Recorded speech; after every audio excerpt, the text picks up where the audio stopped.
You are listening to the Loida Lewis podcast, hosted by Loida Nicolas Lewis.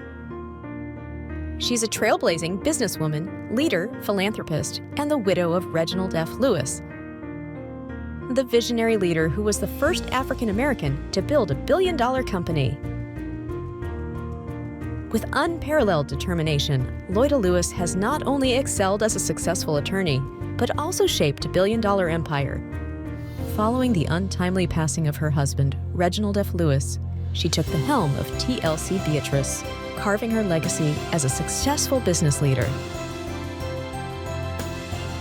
Be inspired and learn from her as she shares her wisdom, the secrets to her success in both business, in love, and in life. Let's live, love, laugh, and learn. With your host, Miss Loida Lewis. Welcome to the Loida Lewis podcast. Thank you for tuning in. This is now episode 3 of season 1. I'll talk to you about my age-defying secrets for the mind, the soul, and the spirit. And for those who may have questions, you can go to askloidalewis@gmail.com. And for episode 1 and 2, you can download it now in all major platforms. For those who know me, they ask me, how do I maintain my equilibrium? Of course, I'm very human. I get angry, irritated, frustrated. But basically, I come back to an even keel. And what is my secret? There's no secret. It's just a matter of habit. Ever since I had a major tragedy in my life when Mr. Lewis died, I knew that I had to keep a certain kind of stability.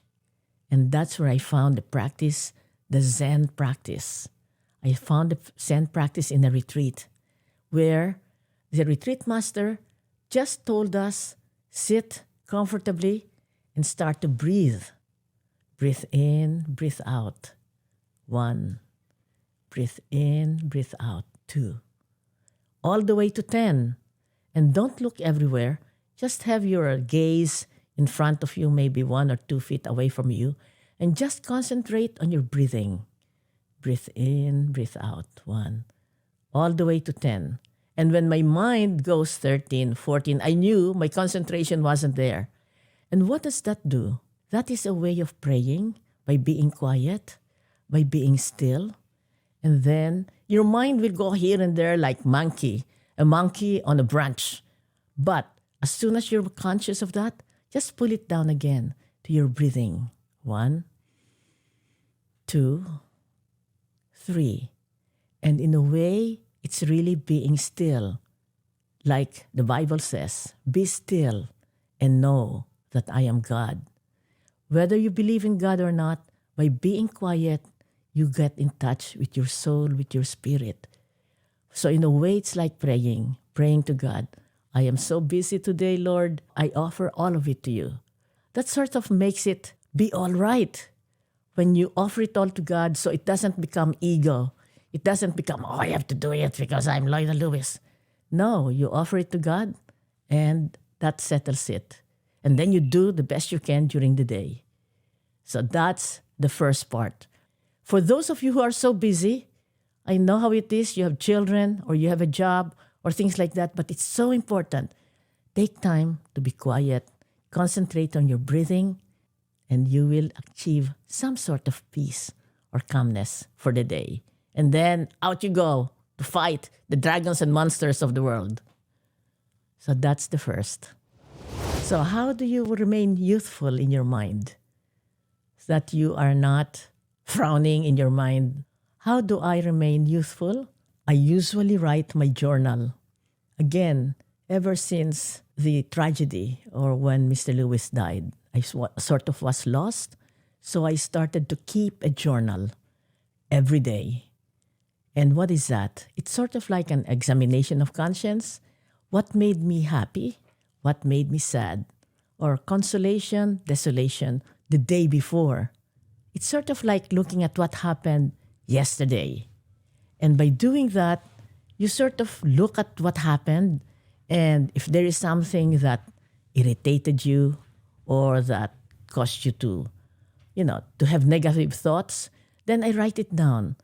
It's sort of like a therapy, self-therapy. You write down what made you happy, what made you sad in one page. And I have a book that I have been subscribing, a magazine that I have been subscribing since 1994, after Mr. Lewis died.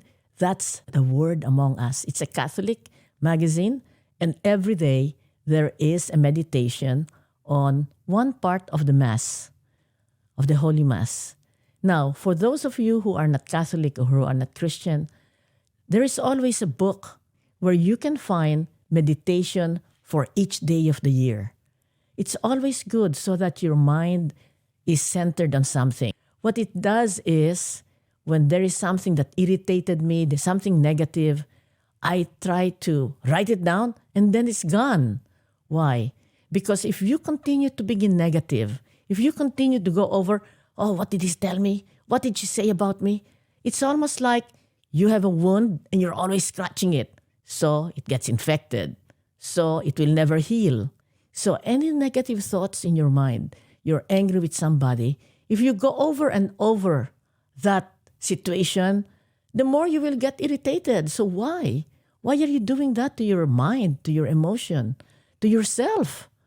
Isn't that sort of like you have a dagger and you're constantly, hitting your own heart? So what I'm trying to say is, for myself, I try not to dwell on anything negative. It's not good for yourself. It's not good for your beauty, in a way. It's not good for your mind, for your soul. So, out with negativity. And the other thing is, yes, he did say that. She did do this to me. Who does she think she is? Out with those thoughts. It's almost like a vampire on your mind. Why do you want a vampire on your mind? And the most important is, within your heart, you must forgive. You have to forgive. You remember, for those who are Christians, forgive us our trespasses as we forgive those who trespass against us. In other words, God, you have committed a lot of things that are against God's law, and you ask God to forgive you, but then you cannot forgive somebody else, then that's not good. It's not good for your body, for your mind, for your spirit. Learn to forgive. It's not that you have to go to that person and say, and that person who is arrogant, who does not believe in you and things like that. No, you don't have to go there, but within yourself, you must find forgiveness. Forgiveness for yourself, forgiveness for that other person. Then you don't need to have frowns on your face. There's always be joy. Joy is the secret of a Christian. And then for the spirit, I have said it, you have to know how to pray.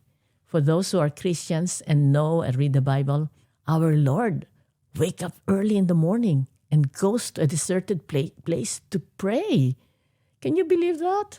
Yes, he is already God and a man, but he goes out to pray. So if he needs time for prayer, so do we. So those are my 3 secrets for the mind, the soul, and the spirit. Here, I have a question from Steve H. I've been following your page since 2016, and at the peak of what I consider the busiest time for trolls to make their way to your page due to your political stances. Do what they say ever affect you? Yeah, thank you very much for Steve. You know what? I don't read them. Why? Why would I allow them to tell things about me that I know is not true? You have to know yourself. Why are you going to be bothered with lies and accusations and things that are not true? Well, sometimes you will say, but some of things may be real criticism. Yes, but why do I have to read all of them? If somebody, a friend tells me, this is something, so you have to look into yourself and say, is that true? Is not that true? If it's not true, then, put it in the wastebasket of your mind. But if it is true, then reflect. Is that true? Is there something right about it? Maybe 50% is right. Then you correct it. But to read negative things about yourself. And I'm so sorry for those young people who commit suicide because of the ugly things that they read in Facebook about them. I really don't understand that kind of philosophy, that you will spend time to read negative things about you that are not true. So, Steve, thank you for that question. And I hope it helps others. Take away, don't read Facebook.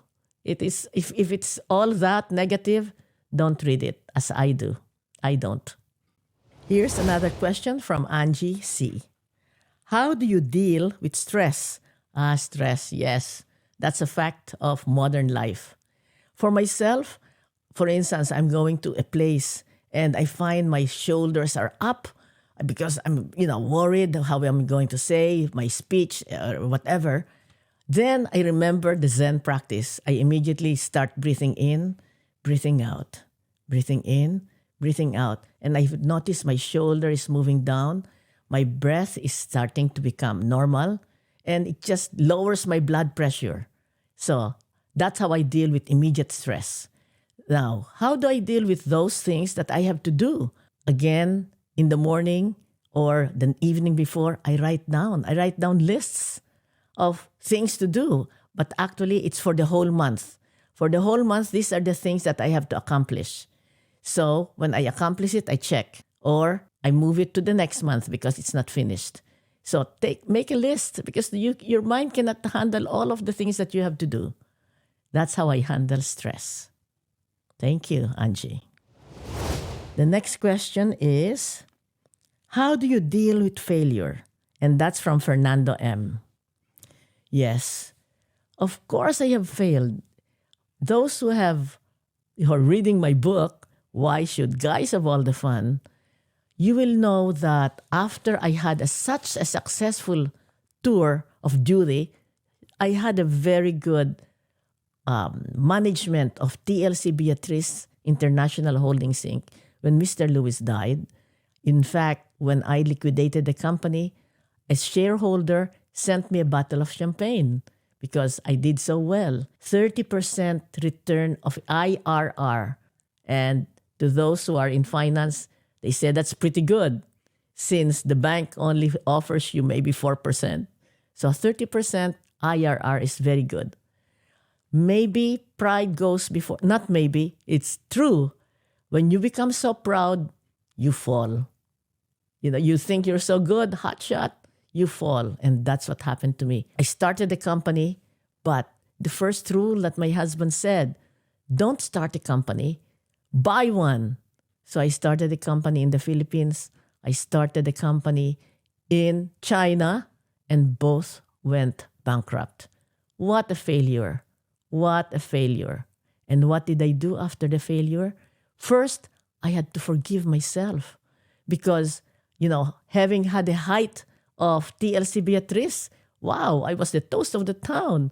I was front cover of Working Woman. I was like, hot shot. And then to fail that way, first I had to forgive myself. So when your failure happens, yes, you cry, you mope, and then see what you did wrong. And I know what I did wrong. I was too convinced that I was hot shot, and I did not deal with the details of running a business 24/7. So that's how I dealt with failure. And then after that, tomorrow is another day. You dust yourself off and then learn the lesson. When you failed, that's just a situation of learning. What did you do wrong? Don't point your finger to everybody else. When you point your finger, 3 fingers are pointing at you. What did you do wrong? And I knew what I did wrong. I was so convinced of my success, I didn't spend 24/7 on the businesses. And so what did it teach me? I'm no longer good for business. I did it. So now I fix my attention to something else, not business.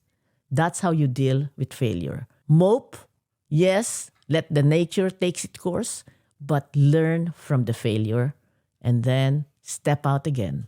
Tomorrow is another day. Here's another question from Jessie C. How do you deal with rejection?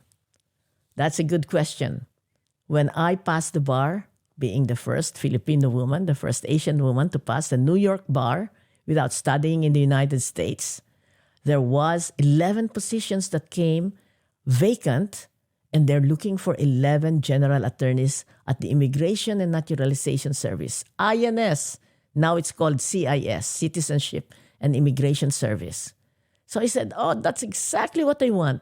So I sent in my application, filled in FS 171. 1 year passed, nothing. At the end of that 1 year, I received a letter. Sorry, 11 positions have been filled. In other words, it wasn't me. So I know I'm good because the equivalent of UP, College of Law graduates, is like graduating from Harvard. And I was number 7 in our graduating class. And I passed the bar in the Philippines the first time. And I passed the bar in New York the first time. So I'm saying, who are better than me out of that 11? And the only way to find out is to sue the federal government, INS. And I did that with the help of my husband's office as my lawyer. But really, I did it. 1 year passed, 2 years passed, 3 years before I was given a hearing by an immigration judge, administrative judge, not before the Supreme Court of New York. And during the hearing, I gave my qualifications, valedictorian in high school, cum laude in college. I speak 3 languages. I was a member of the New York College of Law law review. And that's very high. Unless you're truly good, you're not accepted to be a member or writer of the law review.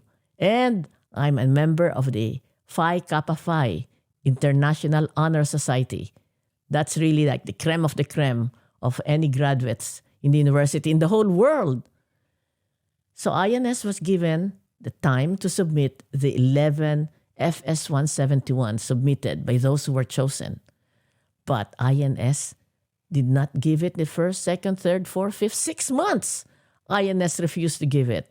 And in law, when you don't present the evidence, it is assumed that is against you. And so the judge said, look, she has been, because I don't have the comparison, but look at her qualifications, she has been discriminated against because of her national origin, because of her race, and because she is a woman, her gender. All right, she wins. Give her 3 years back pay. And that's what I got. So, rejection, if you think it is unjust, yes, think about it and maybe you can sue. U.S. government is fair. But if you're in a private company, you have to think twice. Unless it's really very, very blatant discrimination, and you can go to the Commission on Human Rights with the city or the state, unless it really, really bothers you, sometimes it's better to just, while you're still working, find another job, find another space. You don't have to stay there. Why? Because if you discriminate, you may be blackballed by any other company that is in the same industry. So that's just my advice. Know yourself, and if you think you've been discriminated against, sue the bastard. So what I talked about is rejection in terms of employment. But how about rejection in love? You love somebody so much, and he or she, maybe you had a relationship, and then he or she dropped you, rejected you. Okay, that's so painful. So it's natural. It's natural to be dejected, to be sad. But in the end, it really is, who are you? There might be many reasons that she rejected you. But for you yourself, you don't have to dwell on the rejection. You have to dwell on understanding maybe where is he or she, just understanding what happened to her. And maybe you don't even understand. But go within yourself. Maybe you did something wrong. Maybe not. Maybe you were just not the right fit. So it all depends. It all boils down to your own acceptance of who you are. if that is who you are, not that you have been rejected, but knowing who you are the child of God. You are good. You are not perfect, but you have many qualities that are lovable. It's just that at this point, it was something that happened to her or to him, and you did not end up together. So dwell in a way on the pain and the grief, but then afterwards, there is life after that rejection. And look into your own goodness, into your own loveliness, into your own sense of worth. And then, in a way, time will just heal your pain. And then you never know. The man or the woman, whoever it is right around the corner. So, I always say, don't despair. Tomorrow is another day. The sun shines tomorrow. And I love that psalm because even of those in my own grief, tears may fall in the night, but joy comes in the morning. Okay, here is a question from J. Cass. He says, is it hard to be Loida Lewis? That's a funny question. Of course, it's not hard to be who I am. You have to be accepting of who you are. You are who you are. And I always remember that I am a child. I am a daughter of God. I have worth. I am loved.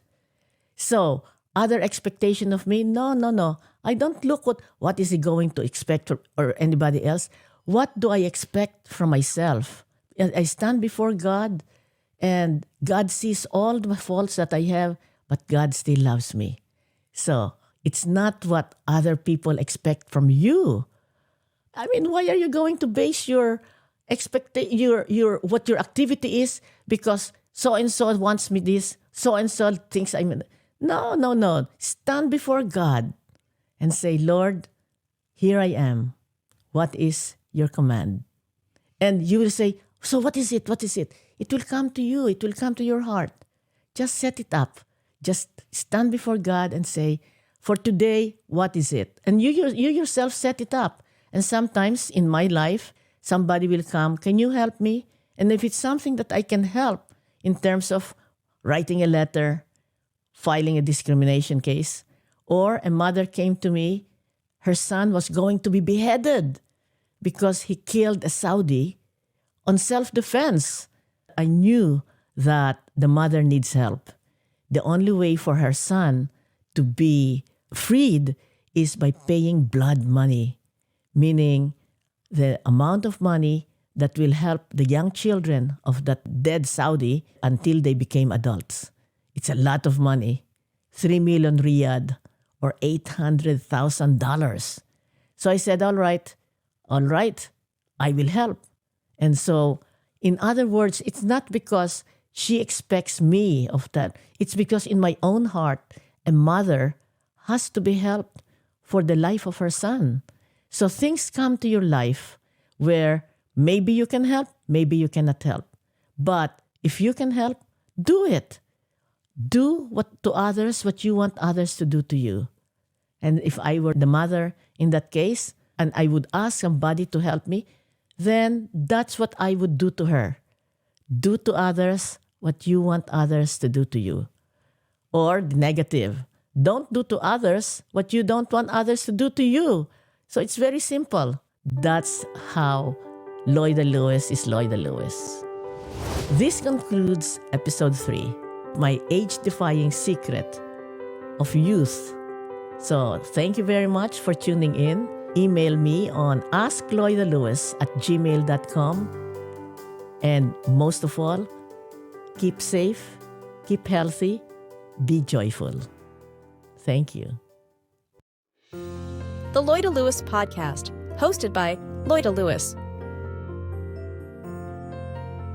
is produced by the creators of Over a Glass or Two, Jesse and JV.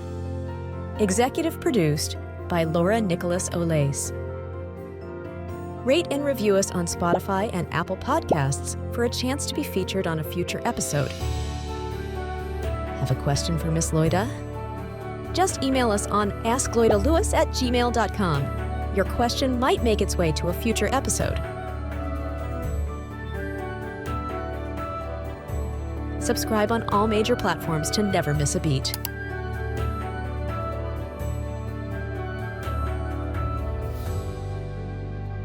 Thank you for listening to the Loida Lewis podcast. Let's live, love, laugh, and learn together